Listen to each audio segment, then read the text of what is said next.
Friends, welcome back to Ritu with family YouTube channel. അപ്പോൾ ഇന്ന് നമുക്ക് നമ്മുടെ വീഡിയോ തുടങ്ങുന്നത് നല്ല ചെണ്ടവാദ്യങ്ങളുടെ ആ ഒരു മേളത്തോടു കൂടി തന്നെ ആയിക്കോട്ടെ അല്ലേ. അപ്പം ഇന്നത്തെ ഒരു പ്രത്യേകത എന്താണെന്ന് വെച്ചാൽ, ഇന്ന് ഞങ്ങളുള്ളത് നമ്മുടെ വീടിൻ്റെ തൊട്ടടുത്തുള്ള ഷിനുവേട്ടൻ്റെ വീട്ടിലാണ്. അവിടെ ഇന്ന് മുത്തപ്പനെ വെച്ചു കൊടുക്കലാണ്. അപ്പം മുത്തപ്പനെ കണ്ടറിയാത്തവരും കേട്ടറിയാത്തവരായിട്ട് ആരും തന്നെ ഉണ്ടാവില്ല. മുത്തപ്പൻ്റെ ഐതിഹ്യം എന്ന് പറഞ്ഞാൽ, നമ്മുടെ ശിവഭക്തിയായിട്ടുള്ള മക്കളില്ലാത്ത പാടിക്കുറ്റിയമ്മയ്ക്ക് നമ്പൂതിരിക്കും ശിവൻ്റെ അനുഗ്രഹത്താൽ ഉണ്ടായിട്ടുള്ള കുട്ടിയായിരുന്നു നമ്മുടെ പഴശ്ശിനിക്കടവ് മുത്തപ്പൻ. അപ്പോൾ ആ ഒരു മുത്തപ്പന് അനുഗ്രഹത്തിന് വേണ്ടിയിട്ടാണ് നമ്മൾ വീടുകളിൽ സാധാരണയായിട്ട് ഈ ഒരു മുത്തപ്പനെ വെച്ചു കൊടുക്കൽ, അല്ലെങ്കിൽ നമ്മുടെ കണ്ണൂർ ഭാഗത്തേക്കൊക്കെ ആണെങ്കിൽ പഴംകുറ്റി വെക്കൽ എന്നൊക്കെ പറയാറുണ്ട്. അങ്ങനെ ഞങ്ങളെല്ലാവരും കൂടി അവിടേക്ക് പോയതാണ്. ഇപ്പം നമ്മൾ ഭക്ഷണം കഴിക്കാൻ വേണ്ടി ധൃതി പിടിച്ച് ഓടുന്നതാണ്. അപ്പോൾ എന്തായാലും നല്ല അടിപൊളി ഒരു സദ്യ തന്നെയായിരുന്നു. സാധാരണ ഞാൻ സാമ്പാർ കഴിക്കാറില്ല, പക്ഷെ അതിന് പകരമായിട്ട് നല്ല അടിപൊളി ഒരു മോര് കറി ഉണ്ടായിരുന്നു. അപ്പോൾ റിത്തൂസും ദിയും മോളൂസും ഒക്കെ നല്ല സാമ്പാറെല്ലാം കൂട്ടി പപ്പടം എല്ലാം മേടിച്ചിട്ടാണ് കഴിച്ചത്. അപ്പം ഞാൻ സാമ്പാർ കൂട്ടാത്തത് കാരണമാണ് നമ്മുടെ മോര് കറി വെച്ച് അഡ്ജസ്റ്റ് ചെയ്തത്. ബാക്കി അവിയലും ഉപ്പേരിയും കൂട്ടുകറിയും പായസവും എന്തായാലും അടിപൊളി ഒരു സദ്യ തന്നെയായിരുന്നു. പായസവും എനിക്ക് ഒരുപാട് ഇഷ്ടമായിട്ടുണ്ട്. അപ്പോൾ ഞങ്ങൾ ആ സദ്യ എല്ലാം കഴിച്ച് വരുമ്പോഴേക്കും ഇവിടെ മുത്തപ്പനെ വെക്കാൻ തുടങ്ങിയിട്ടുണ്ട്.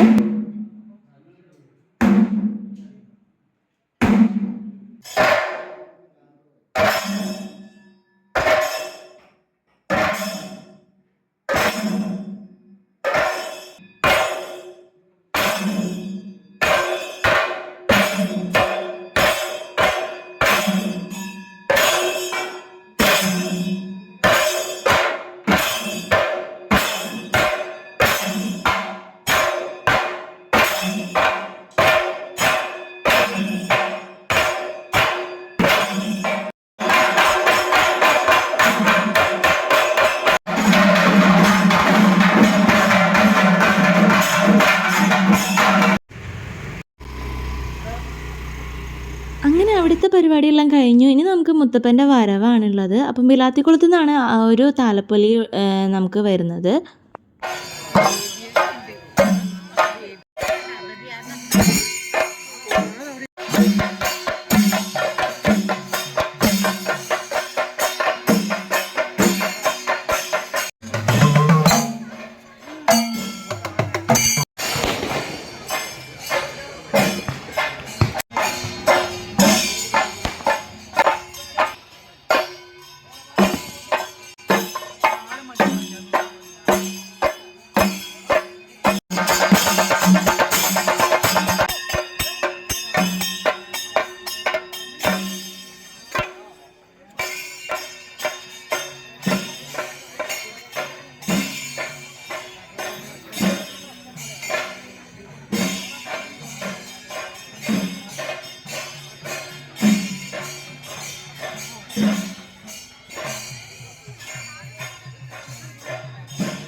അല്ല ഇങ്ങനെ യൂട്യൂബിലൊക്കെ ഇട്ട് ഞാൻ കത്തിക്കാനാല് കിട്ടുന്ന പരിപാടി അറിയണ്ടേ.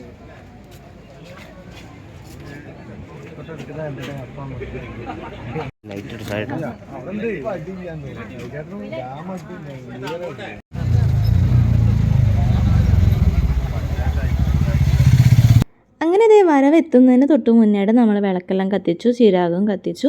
മുത്തപ്പൻ്റെ മുന്നിൽ ആ ഒരു വിളക്ക് വെച്ചിട്ടാണ് ആ ഒരു താലപ്പൊലീനെ വരവേൽക്കുന്നത്. കലിയുഗത്തിൽ ജനിച്ച ശിവൻ്റെയും മഹാവിഷ്ണുവിൻ്റെയും അവതാരമായിട്ടാണ് മുത്തപ്പൻ അറിയപ്പെടുന്നത്.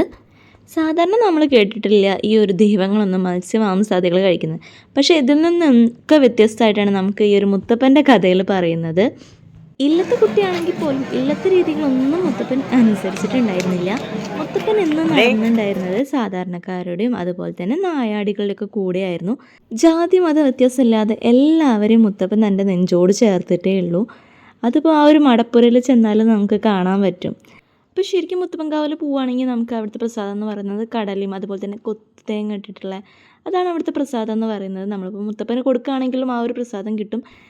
അങ്ങനെ നമ്മുടെ താലപ്പൊലി മഹോത്സവത്തിൻ്റെ താലപ്പൊലി ഇവിടെ ഏകദേശം എത്താനായിട്ടുണ്ട്. വെടിക്കെട്ടും എല്ലാം നടന്നു. ഞങ്ങളിപ്പോൾ നമ്മുടെ റോഡിലേക്ക് ഇറങ്ങി നിന്നതാണ്. കാരണം താലപ്പൊലി ഈ ഒരു ഭാഗത്തൂടെയാണ് വരിക. അപ്പം വീടിൻ്റെ കുറച്ച് ഇപ്പുറത്തേക്കായിട്ട് വേണം നിൽക്കണമെങ്കിൽ. അപ്പം താലപ്പൊലി വന്നതിന് ശേഷം മുത്തപ്പനെ ആ ഒരു വിളക്ക് കാണിച്ചിട്ടാണ് കൊണ്ടുപോവുക.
പഴം കഴിക്കാം.